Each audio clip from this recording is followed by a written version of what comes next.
operationalize it. Now, yeah, now, Yeah. And you still have a director of teacher aid, right? So Aaron's the director of teacher aid. He does all day to day. Can't do licenses? Aaron have an interest in being the old you? I was hoping That's she at would, 11. and it's, I don't know what I don't know what the college is going to do. I If pushed we really have hard for questions, her then to I'll be just write them down and. my successor. But they'll still be searching all that. Yeah, and she's gonna apply, and she has a lot of support. Oh, Melissa can come. But- I mean, we'd like to have somebody from legal here. I mean, and it's an opportunity like this. Long story. oh, we're live. Okay, Thank you, John. we'll talk. Cecilia leaves.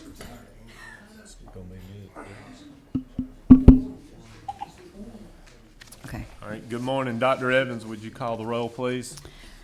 Dr. Bullock, Dr. Dempsey, Dr. Fleming, Ms. Janeski, Mr. McKinney, Here. Ms. Morris, Dr. Graham, Present. Dr. Houston, Here. Mrs. Jones, Mr. Lacus, Here. Dr. Locklear, Mr. Wallace, Dr. Marr, Here. Dr. Miller, Here. Dr. Weddington, Here. Dr. Wood.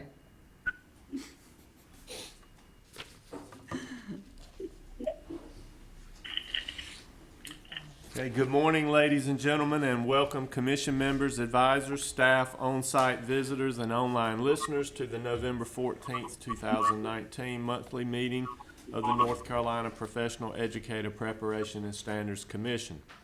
This Standards Commission develops and recommends to the State Board of Education rules related to all aspects of educator preparation programs and licensure. My name is Patrick Miller, and I'm chairman of the Professional Educator Preparation and Standards Commission, and I call this meeting to order. Our agenda and materials are available online through the DPI website, www.ncpublicschools.org, on the SBE meetings link. The meeting is also audio streamed through a link located at the bottom of the eBoard agenda.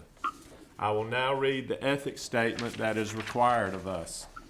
Commission members are reminded that it is our duty to avoid conflicts of interest and the appearance of conflicts of interest as we handle the work of this commission.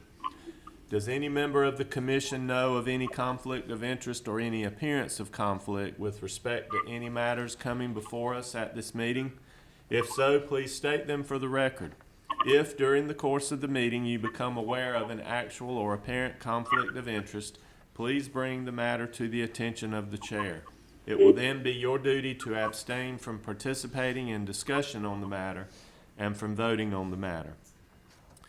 Commission members, you've had an opportunity to review the proposed agenda for today's meeting. Do I have a motion to approve the agenda for the November 14th, 2019 meeting? Have a motion. Do we have a second? Second. Have a motion and a second to approve the proposed agenda for today's meeting. Is there any further discussion? Hearing none, those in favor of approval, please say aye. Hi. Aye. Any opposed? And the agenda has been approved. Thank you. The minutes from our previous commission meeting on October 10th, 2019 have been prepared and made available to you. Do I have a motion to approve these minutes?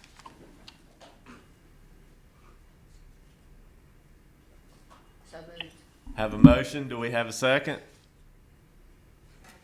Have a motion and a second to approve the minutes from October 10th, 2019. Is there any further discussion? Hearing none, all in favor of approval, please say aye. Hi. Aye. Any opposed? The minutes have been approved. Thank you. I now call on Dr. Kim Evans to provide the State Board of Education and NCDPI updates. Can everyone hear? Because I just got an email saying that sound is a problem on the phone. Yes, I can hear you. Yes. Good morning, everyone. We had 3 items go to the state board this past month. 2 were discussion items. The first one was RTI, Pathways to Teaching, to become an authorized EPP in the state of North Carolina. The only question was around the name of the program and how similar it is to Pathways to Practice. So NCDPI has connected the two connected the 2 programs to talk about this issue. And then it will go back for action during the next board meeting in December. The second item for discussion was LICN 001, the changes that comply with Senate Bills 219 and 621, and those went very well. They will go back for action. That item will go back for action in December. And the third item was a consent item, taking the rules that were previously approved here at Pepsi as emergency rules to be temporary rules, and then to move on to permanent rules for House Bill 107 to meet that that requirement. Any questions? Thank you, Dr. Evans. Now, please join me in welcoming Ms. Princess Brown, Communications and Engagement Coordinator for Best NC, who will present on Teach NC. Teach NC is the online recruitment platform for North Carolina.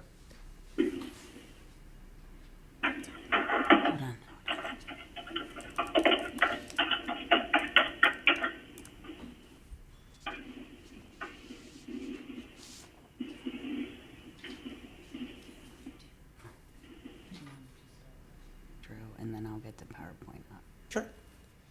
Good morning, everyone. My name is Princess Brown. I am with Best NC, and I am the project manager for Teach NC. While we get the PowerPoint up and running, one of the goals of Teach NC is to recruit into the profession, and we want to do that by improving the perception of the profession. So what you'll see as we go through the presentation is that Teach NC is a multi-pronged approach. So we're not just launching a shiny, pretty advertising campaign that talks about how great teaching is. That is part of the campaign. But we're also aggregating information so that individuals throughout the state who are interested in becoming teachers in North Carolina have one place that they can go to get every bit of information that they need to figure out how to make it from their place of interest into the profession. So I'm excited to be presenting to you all today.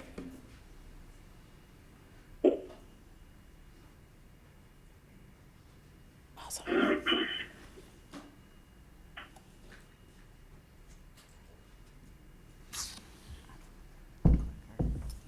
Okay. Just move it. Yeah. You can go to the next one. All right. So we're gonna we can go to the next slide. I kind of gave that intro.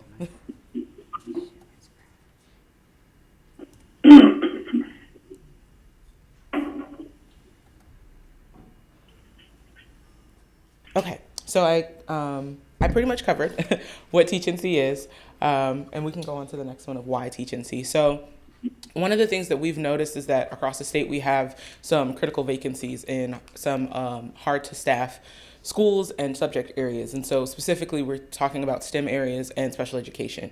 We also realize that misconceptions of the profession sometimes lead people away from considering a career pathway in the profession. And then we also realized that there was fragmented resources. So there's a lot of information out there on how to become a teacher. There's a lot of programs that will prepare individuals for becoming a teacher. There's a lot of resources for individuals in different areas of life to figure out how to get into the teaching profession, but they're kind of all over the place. And so we realized that by putting them all in one spot, it helps to reduce the barriers significantly. And it will. Our goal is to have that increase the number of educators that we have entering the profession in North Carolina. Just a little bit of backstory. Teach North Carolina is part of a broader national campaign, teach.org, which is currently operating in one other statewide area, and then in I believe 3 other regions. So we are joined by Connecticut, Dallas, Fort Worth, Houston, and Kansas. And so we are the second and the largest statewide initiative for this. And so a lot of the things that we're talking about have been tested and tried in other states and in other areas to see what's working and how we can continue to improve. So, as you all are likely very aware, as I mentioned before, we're not starting from this problem with something that is brand new. It's not like no one has tried to figure out how to increase the number of teachers in North Carolina. So what we've determined is that instead of trying to reinvent the wheel, we would rather align efforts. So we've partnered and conversated with a number of the organizations listed on this board, and those who we haven't yet spoken with, they're on.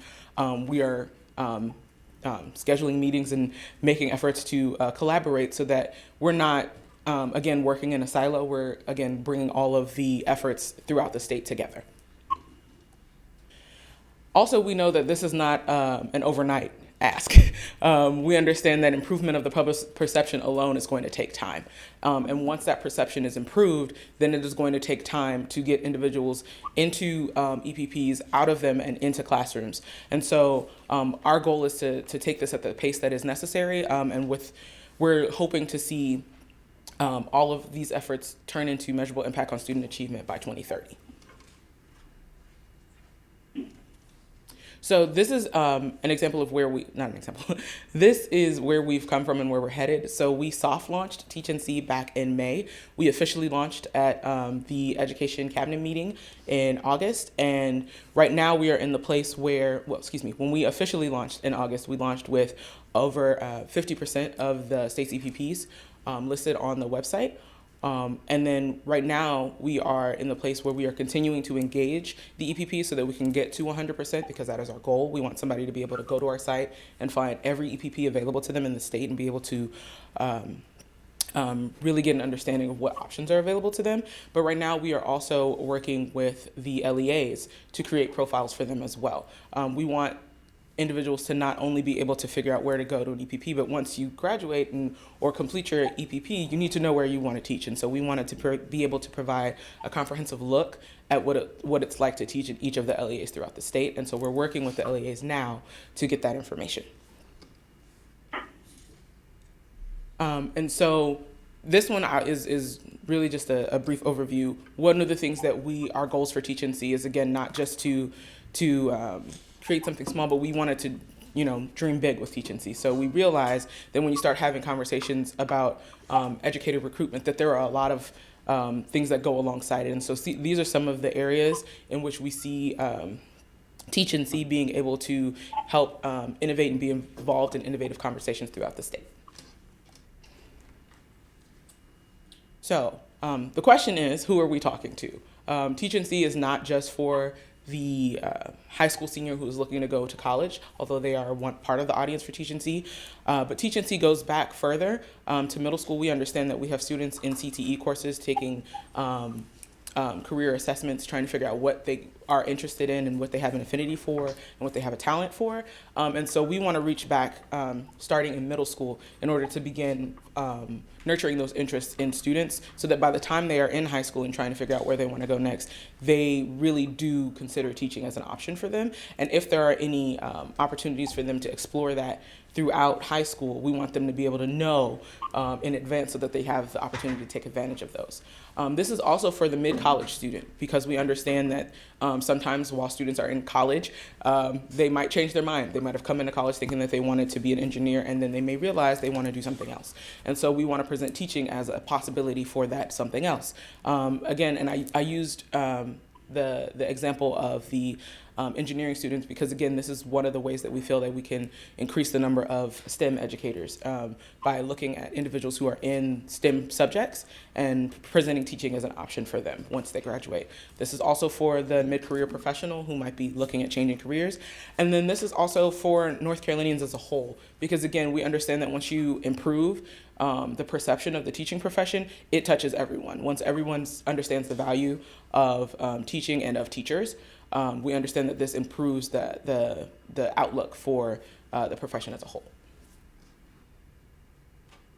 So as I mentioned, Teach&C is a multi-pronged approach. So we have a media campaign that we've recently launched. It is called Teachers Have Better Work Stories. And so it includes 2 PSAs that are TV spots. We have some radio ads, and then we have billboards. And then we're also launching a social media campaign.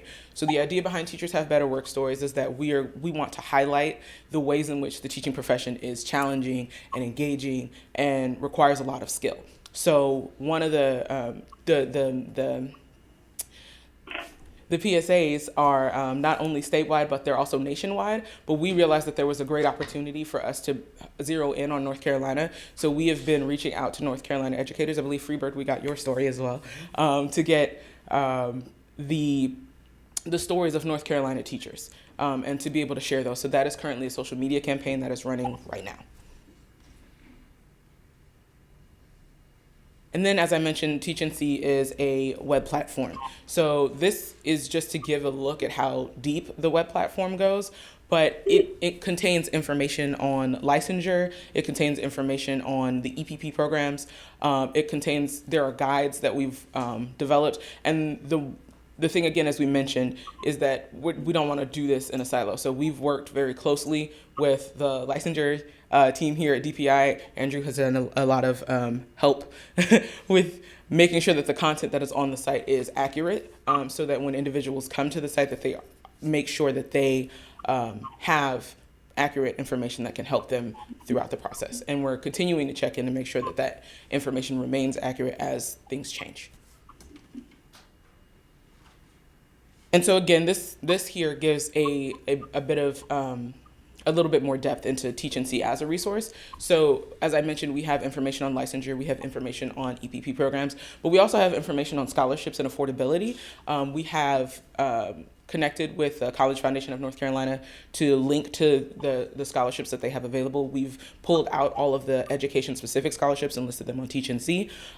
We are also developing guides to help prospective candidates be able to get in one document. We want to make it as simple as possible and as easy to find as possible. So in one document, the things that they need to understand about affordability, and then applications. This is one of my favorite things about Teach&C. So when I mentioned that we have 35 EPPs listed on the site, we don't just have their names listed, but we have a full profile that we've developed with them. And part of that profile is an application checklist.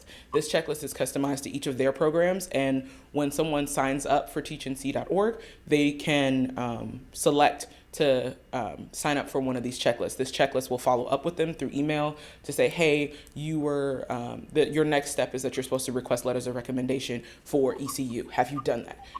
If that step is not required for NC State, then it won't give them that same notification. So this is really customized to whatever programs that they're interested in doing. And we're really excited about what that can do for individuals looking at EPPs here. And then my next favorite resource we have is our coaches. We have real North Carolina educators who individuals can call through Teach&C. This is a paid opportunity for our educators, and interested candidates can call in and get guidance on the teaching profession. Some of it is just, giving them that extra push, like, yes, this is a profession that you should consider. Yes, you should go ahead on and apply. But some of it is also just answering questions and helping them to navigate the website.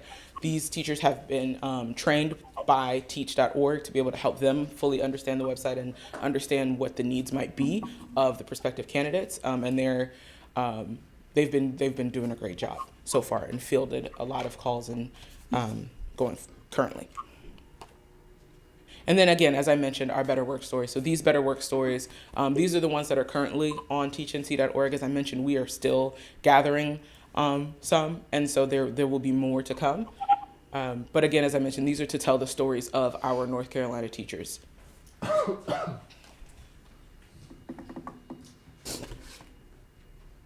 And then lastly, this is just a visual representation of our EPP partners. Again, as I mentioned, we have over half of the state's EPPs currently on the site, and we are continuing to work with them to increase that number. Our goal is to have 100% on the site in the way that we've described, which is to have them with not only a profile, but to have checklists for each of their programs available to really provide that resource to prospective candidates. And so thank you all for your time. I want to, of course, thank our partners, which would be DPI and teach.org. But I also want to thank our funders for their support in making this possible. I'm open to any questions.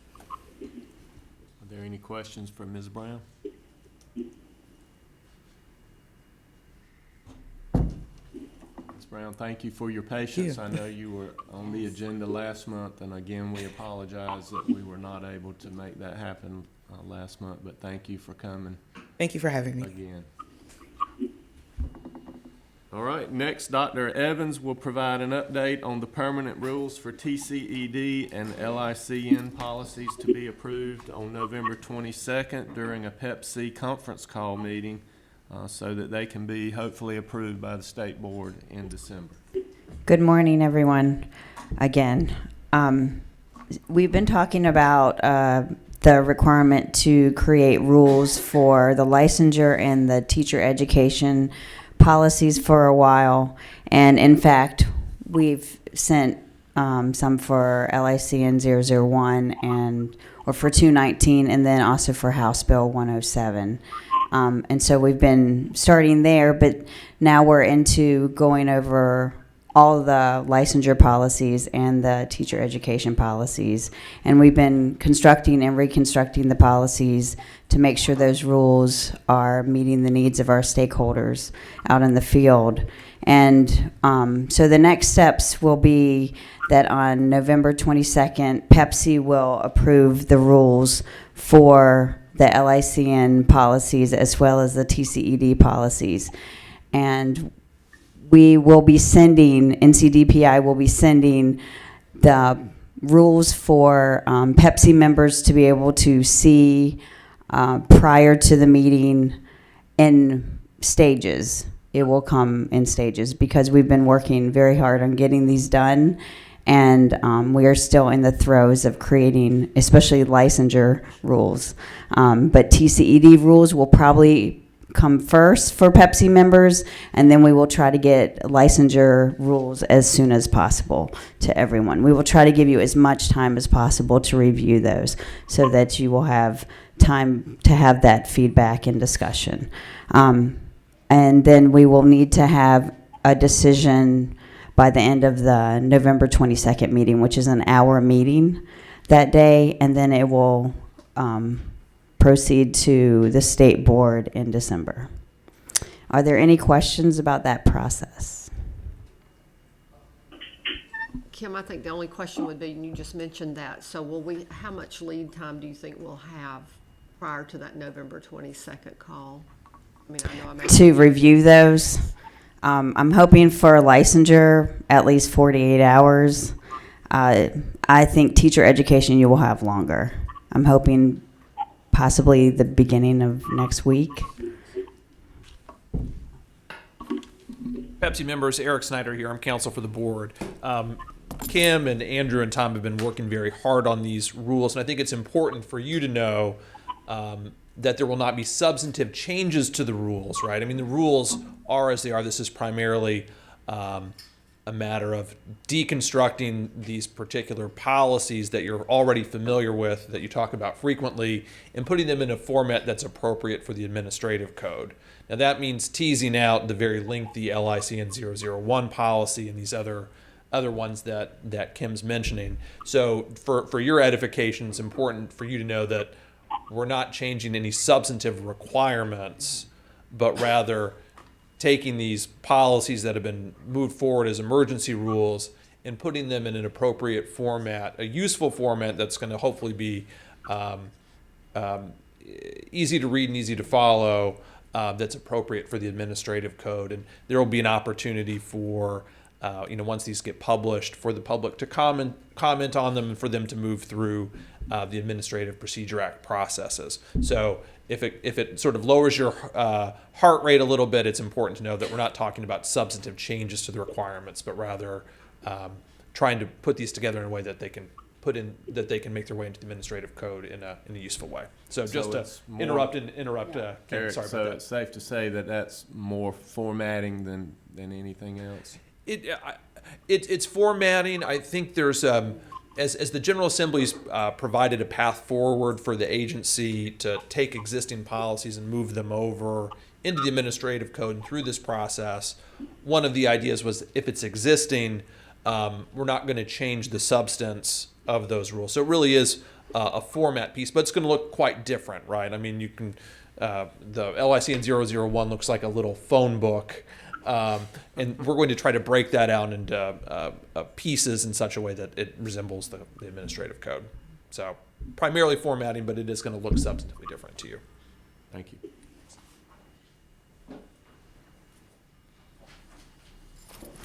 All right. Now Dr. Seiberg will present an update on the work of the Assessment and Performance and Educator Prep subcommittees around the accountability model for EPPs. Morning, everyone. So I wanted to give you an opportunity to see what's been going on behind the scenes. The subcommittees have been working really diligently since last we spoke about this. If you recall, 107 initially teed up an accountability model, which we worked diligently to get done in time to meet the October 1 obligation that was in law. Then the second portion of 107, of course, is to present to the JLEOC our best thinking towards what a robust weighted composite model might look like. In turn, that JLEOC would consider that for deeper consideration towards implementation and even changing law where necessary, if that model is a healthy and robust model that makes good sense from their perspective as well. So that's what we've been working on since the October 1 process, and I just want to walk you through what we've been doing so far. And I know we have Andrew Lakis is on the phone, and Dr. Dempsey is here as well. So I'm just going to sort of lay out what's been going on, and if you two gentlemen have anything you'd like to chime in on, feel free to jump in. So if we can go to the next slide here. The current thinking, and again, we're trying to build a theoretical model. This is not a model in practice yet because there are measures that we don't necessarily have put in place. So this is theoretical, but the subcommittees have come up with essentially 4 domain areas. The first domain area, and I've given them little titles, but that's not necessarily what we've totally landed on. But within domain 1, the idea of performance of EPPs would boil down to these 4 subdomain areas. One would be NESIS, or the teacher evaluation. The second would be EVOS data, where EVOS data are present. The third would be proficiency, and proficiency is a difficult one for us to decide on. It's something that we are still working on developing ideas around how to address proficiency. But proficiency was obviously in 107, and so we want to do our best to try and include a proficiency element in the accountability model. And then lastly, EdTPA and PPAT. That was an element that was missing from the current accountability model, and it's an item that the folks in the subcommittee feel very strongly that is a healthy representation of the preparedness of educators to enter the profession. So those are the 4 sub areas in domain 1. Domain 2 only has one sub area. And again, if you look at 107, there is an exploratory request in that bill to look at retention rates. And I think at the time they were asking for 2-year retention rates. It was the subcommittee's current thinking that 1-year retention rates might be a really healthy way to look at folks that are entering the profession. And just as a point of clarity here, so there are institutions that produce candidates that don't reside after they finish their program in North Carolina. And so the way we would calculate the retention would be looking at those folks that enter the profession, right? So if I had a program that produced 20 graduates, and only 10 of them stayed in North Carolina, that my denominator for the calculation would be the folks that are staying in North Carolina. And then the retention would be those folks that made it through the entirety of a working school year. And so that's how we would calculate the 1-year retention. So that's domain 2. The third domain on the next slide has to do with stakeholder perceptions. The recent graduate survey is one of the current measures in the current accountability model. We happen to also be collecting the perceptions of recent graduates as perceived by principals through an employer survey. And so the thinking of the subcommittee was that these two would be excellent measures to sort of capture how the various stakeholders are viewing the candidates that are coming into the teacher profession. And that would be a healthy way to be included in this broader look. And then the fourth domain is candidate demographics. And within candidate demographics, the two main areas of focus that the subcommittee have looked at are the percentage of people of color and the percent male as two demographics to look at. And then in the discussions, two other ones came up, which one was the percent Pell eligible, and the other was the percent first generation. And the idea here is to think about, the thinking of the subcommittee was that these are places where it's common knowledge that the preponderance of teachers tend to be white and female. And to what extent can we push in a meaningful way to try and push diversity in the broader teaching profession? And so it was the general consensus of the subcommittee that this should be a portion of the broader discussion. As I'll explain in a minute, there are some challenges with how we leverage that. This is, again, the overarching 4 domain areas that the subcommittee has landed on for the hypothetical or theoretical model. Okay. So the next thing that the group has been working on is considering the weighting considerations. So basically, what I have here on this slide is, looking at the different subdomains are listed below the table. The table itself would be thinking about weighting the various areas across each of the 4 domains, and so we're charged with looking at a variety of different areas there. And just trying to flesh out what makes the most sense. But I think from your perspective, you members of the commission, the real question really boils down to, what do you all value in educator preparation programs? What matters as a really strong representation of their outputs? What should we be holding those EPPs accountable to? And so, as we discussed back in August, we looked at each of these individual variables and we sort of set a level system for each of those, and that was based off of standard deviations. So that level 4 EPP would be 1 standard deviation above the average of the EPPs in that variable. If you fall at essentially between 4 and 1, right, the middle of that would be the line between level 2 and level 3, and that level 2 and level 3 is essentially the midpoint, right, the mean. And level 1 at the time was thinking about that as in terms of sanctionable or not at the level of performance that we would want to see. And that would be 1 standard deviation below the norm. And so that's how we were originally looking at these subdomains. So when we think about these weighting considerations, again, there's really 2 things that we're thinking about. If we can go to the next slide. One is in considering the actual accountability, we can continue to think about sanctioning at the domain level. So in other words, we have those 4 different areas, and within those areas there are subdomains, but that an EPP would be held accountable at the domain level. And the reason for that would be to allow some flexibility within the individual subdomain level. And it would give you an opportunity, if you are not where you need to be in one particular area, you may overall be still providing adequate overall service and support and outcome measures.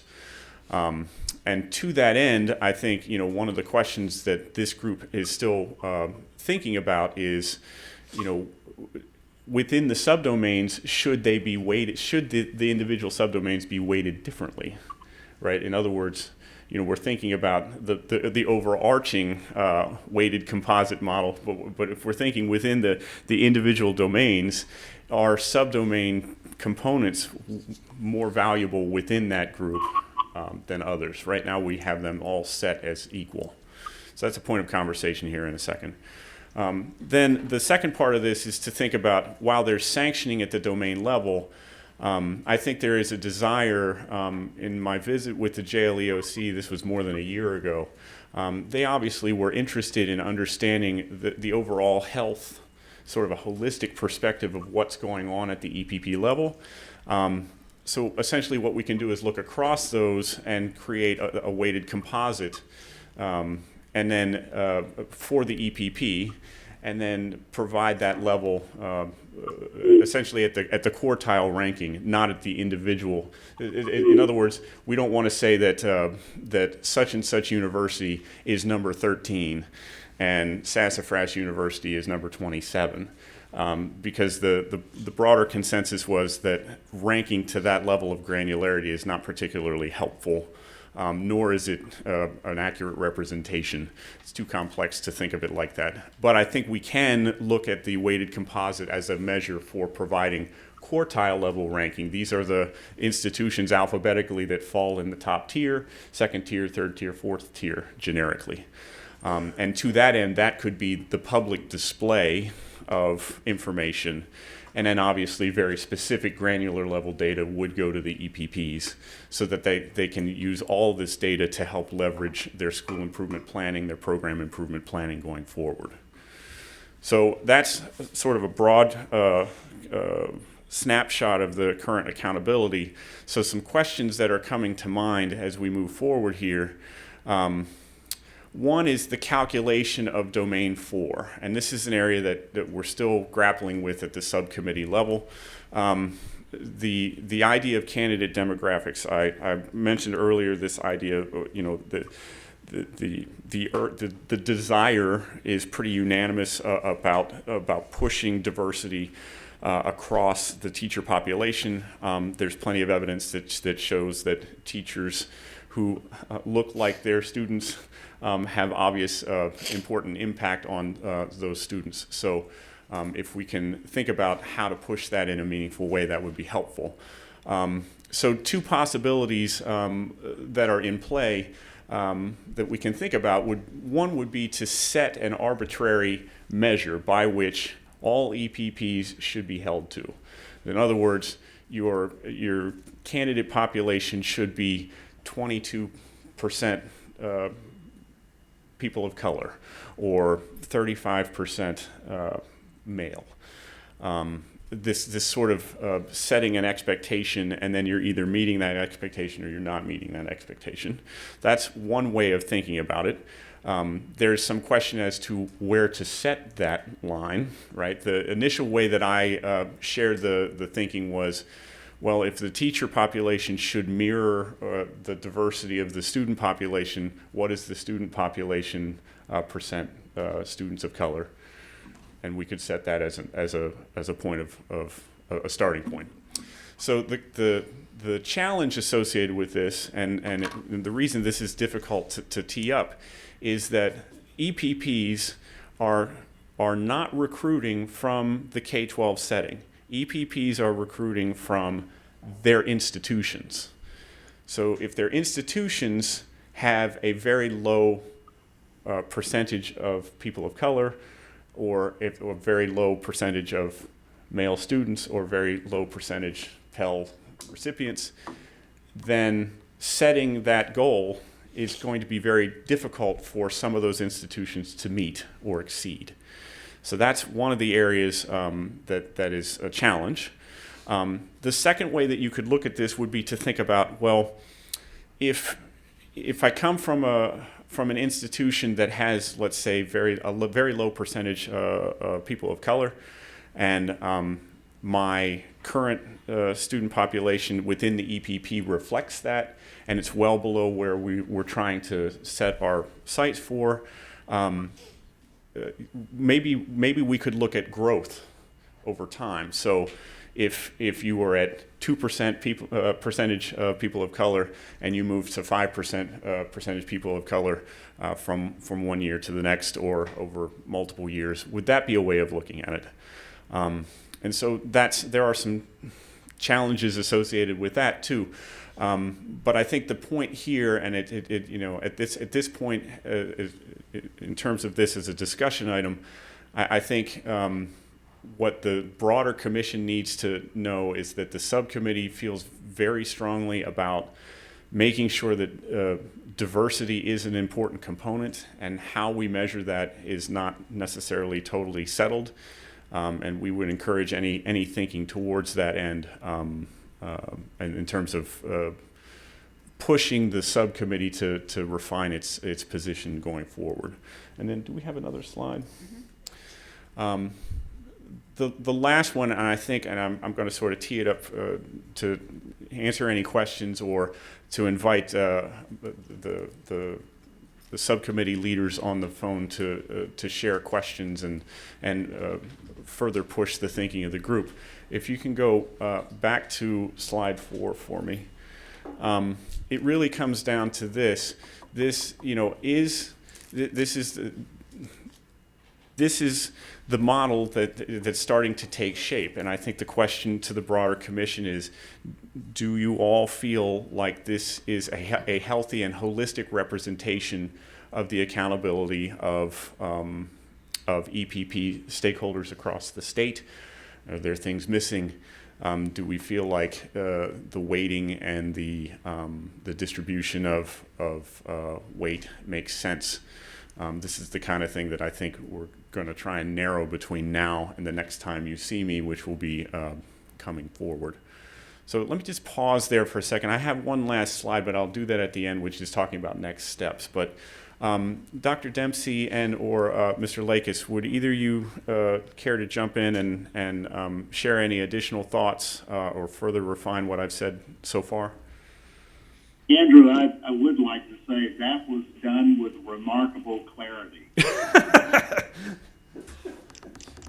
Given the nature of the conversations, which have been robust and I think intent and good, we've done really good work to this point. I applaud the clarity with which you pulled that together.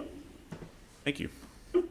Yeah, I would echo that. And the only other thing I'll add, I know we've mentioned this in the subcommittees, but for the whole commission, just want you all to know that we didn't start from scratch here. Obviously, we pulled from the requirements laid out in Senate Bill 599, but we also looked at Tennessee's model, which has already been in place and they've been using. If you looked at the Tennessee model, you'd see a lot of similarities in terms of what we're measuring, the potential for a 1, 2, 3, 4 quartile approach, so on and so forth. But just to name that for the commission as well. Yeah, that is an important oversight on my part. I do apologize for that. So yeah, so we didn't pull this out of the air. It definitely was anchored off of a pretty robust model out of Tennessee as the sort of the underpinnings. So the subcommittee leaders. What sort of are there any topics you would like the broader commission to help push your thinking for our next meeting, which I think is this afternoon, right after this meeting? Are there any things that you would like to think about? I mean, I sort of teed up the idea of the domain 4, the candidate demographics and the thinking around that. But are there other areas? Yes. I have a question on that domain 4. Mm-hmm. How would you treat an EPP like a Meredith, for instance, that's all female and it has the percentage male listed there? Would that one just be struck from their 4th domain, or? Right. So these are things that have to get ironed out, right? There's also, the percentage people of color. HBCs are obviously they have a different sort of ratio relative to everyone else, and how you think about those are important microcosms and have important impacts on the overall outcome of how all these folks are going to be affected. So I think you're bringing up that's an excellent point, and these are the kind of things that we have to navigate so that we can create a model that is equitable and is a standard by which everyone can play ball on. So perhaps viewing from that lens, you brought up, do we have a bar that everybody has to attain, or do we individualize based on what the student body looks like? I would suggest that the latter be given greater consideration, because it lends itself to equity, in my view, better than the first option. Let me just say back to you what I think I'm hearing you say, because I think it's what Dr. Graham mentioned a couple of days ago, which is the idea of to not necessarily set the standards are the standards, like everybody needs to play by the same rules, but we should be looking very carefully at the individual institution level to think about how to achieve that standard, because the programs look so differently across. Correct. Okay. The other question that I have that may be of interest to the group is, what's included in the accountability model here that is not prescribed in statute? In other words, what are the pieces that are above and beyond what was required in Senate Bill 599? Yes, that's a great question. So if you look at there were 3 measures of accountability set in 107. If you look under performance, one measure was NESIS. The second measure was growth and proficiency, where practicable. Yes. And so our response to that to date has been, we can provide EVOS data to look at growth, but proficiency we don't have totally worked out. And I know Dr. Tomlin has a couple of ideas that I don't know if you want to share any of those for the broader commission at the moment, but there's some technical ways that we could think about proficiency in there. So those two were lumped together as one item, growth and proficiency. And then the third area was the recent graduate survey. So those were the 3 criteria that are currently in law that if nothing else happens from this point forward, those 3 areas are the points that are obligations for EPPs to meet. And we've set in policy, if you recall back, we looked at, was it TCED 008 and 013? That was what we were trying to set the bar and set the expectations for each of those criteria. So that part is set, and then the rest of this is additional information that, again, the subcommittee feels very strongly are important variables to be thought of when we're looking at the health and contribution of the EPPs. So for proficiency in the statute, is it directly related to end of year exams, and is that designated? I don't know that proficiency has been specifically labeled other than proficiency. Because I have serious concerns about using proficiency of first-year teachers from a teaching perspective for 2 reasons. One, that is going to seriously deter young teachers from going to high needs areas. If I'm graduating, why would I go, and why would an EPP push me to go to a low performing district or a low performing school? And so I think that we're going to see ramifications of that, and that seriously is concerning to me. And then secondly, as a first-year teacher, we know that, those skills come. Is that really what we want to be measuring our EPPs based off when it's so directly related to poverty and outside issues? To me, that just doesn't sit right. I think it's a great contribution, and it tees up Dr. Tomberlin nicely to talk about some other ways to think about the proficiency variable. Okay. So, thank you for the question, and I think we need to provide some context for why proficiency is there. So, and Freebird was part of a team that went to talk to, when this bill was first introduced, to talk about some of our concerns with it, and we had a lot of audience with the General Assembly members to kind of provide input and feedback on this. And one of the things that we pointed out was the proficiency, and it has remained. And I think in later conversations, it was kind of presented to us that we're thinking about proficiency in one particular way, like more proficient, better.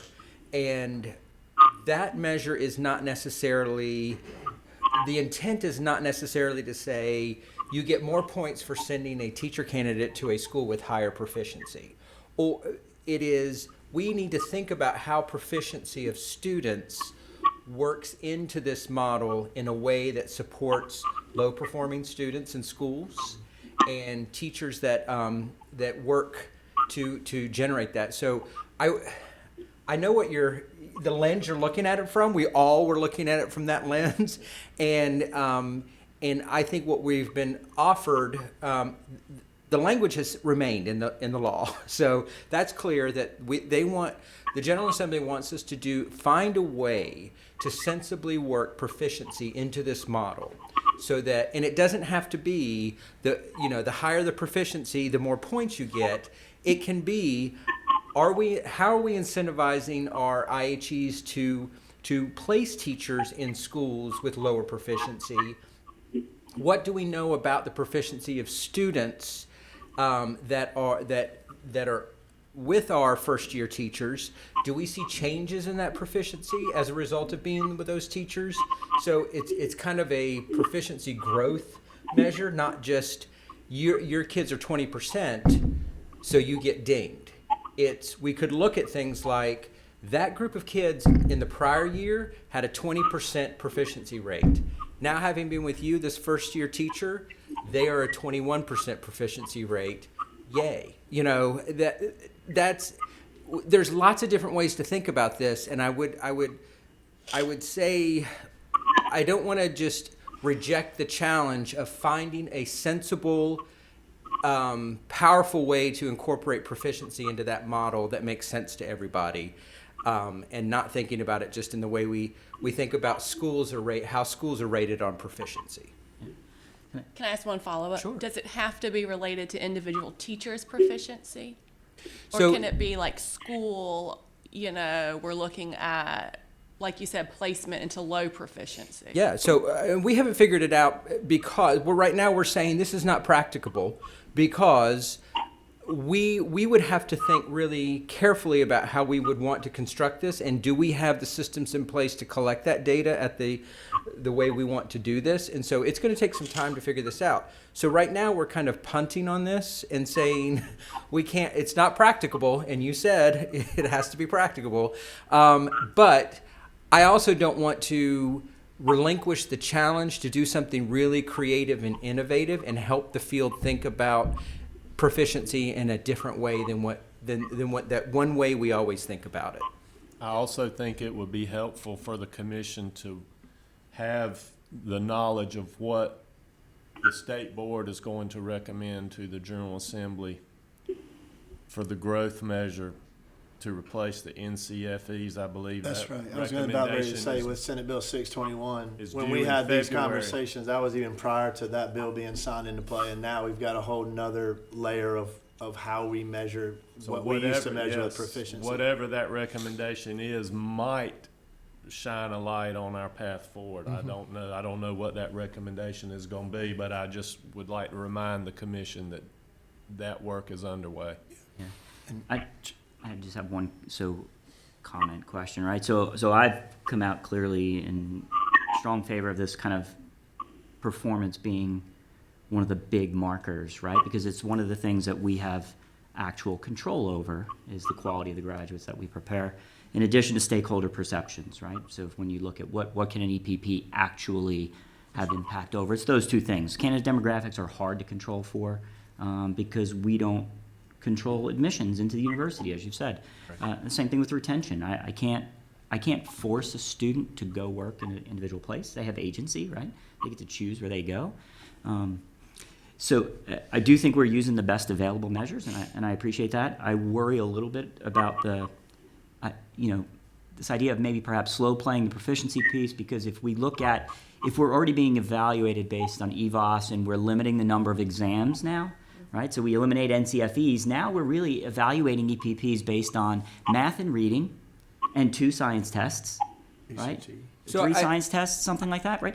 So my concern, right, is that if this is what we have available to us, and so we're going to measure proficiency and growth based on the same set, it's the same programs, and then we have programs that will never be evaluated because there is no measure for them, right?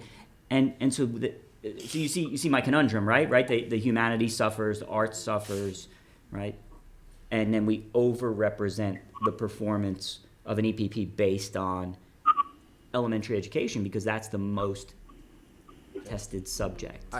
I understand that, but I would say my response to that would be the statute also requires us to create an alternative to those assessments that were lost. So we're going to have to find a way to measure growth for those NCFE courses that doesn't rely on a standardized assessment. And if we can achieve that, then we would also be able to achieve that for humanities, arts, physical education. So if we can pull that solution off in a reasonable way, it would cover all subject areas, and we would change that from EVOS to growth to capture the EVOS that's created off the standardized assessments, and then growth that's measured in a different way for other teachers. But again, I don't want, just because my thinking about how to do this better and innovatively, I'm not able to articulate it at this moment. I don't want to reject it and say. Oh, I'm not calling to reject it. Okay. All right. I just want us to be thoughtful before we put something in place that isn't perhaps the best use of the data that's available. Yeah, I agree. Did I answer your follow-up? I still have reservations about You'll remain how that proficiency cautiously is going to optimistic that we can do this in a way that. I just know what it's like to be a first-year teacher, Yeah. and I know that even if the pressure is not directly on the teacher, they feel it. Just as students feel it when testing is so important. It just is a culture that, I worry about first-year teachers feeling that pressure. I worry about them maybe going into other subjects because they know it's not as, like, why would I go into math versus if I want to teach one that I know is not going to have the pressure. I don't know. These are just things that might have ramifications. So just to address the individual nature of that, we would never, if we develop some kind of, so let's think about a proficiency model where we look at whether the first year teacher had an impact of proficiency on the kids from the prior year. Yeah. So we would never release an individual data point on a teacher for that. That would all be aggregated back to the IHE, or the EPP rather. So you would see an overall in the aggregate, but even the EPP wouldn't see whether an individual teacher moved the dial on the proficiency or not. So. And your trepidation is felt by all of us that are on that commission as well. And we're just trying to really figure out how to match the words of the statutes to kind of how we all envision, what your statement's about. So we're definitely kind of reflecting on that.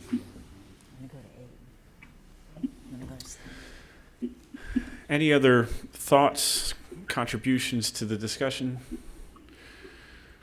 Andrew, just to add that the conversation that has just happened is exactly why we put these components in from the candidate demographics over to proficiency, because we thought I mean, I think I'm speaking for the subcommittees. We had gotten it to a point that we now need broader.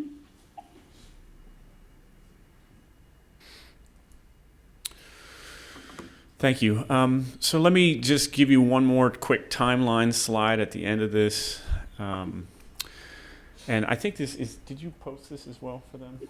I will. We will post this, just as a sort of behind the scenes, we had a subcommittee meeting like 2 days ago, and we've been running hard to try and get anything put together between then and now. So we'll make sure that we have this PowerPoint up for that everybody can get access to it. But the timeline, again, is to continue to refine the model. We'll be doing that later on this morning, I guess around lunchtime, with the idea of bringing a final theoretical model to the broader commission for consideration to recommend to the board.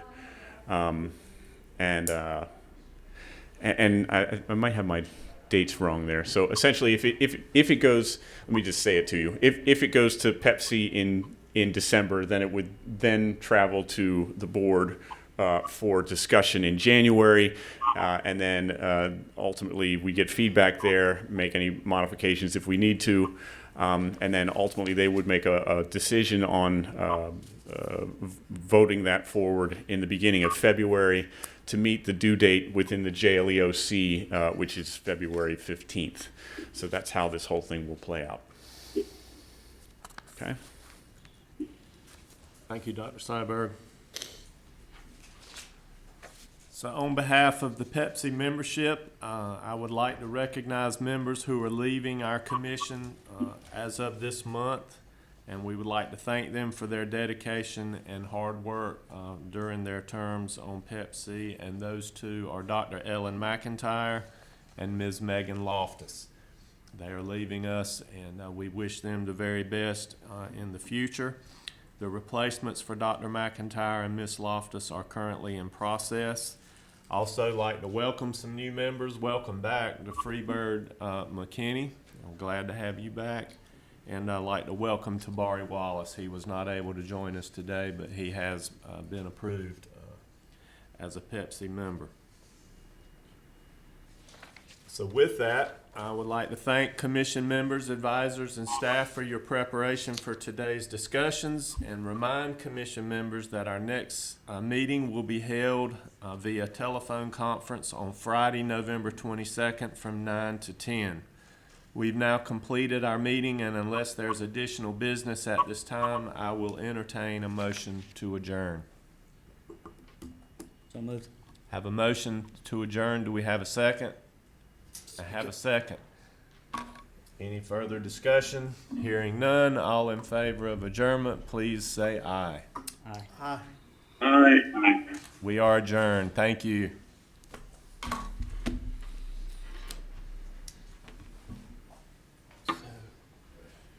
Are you on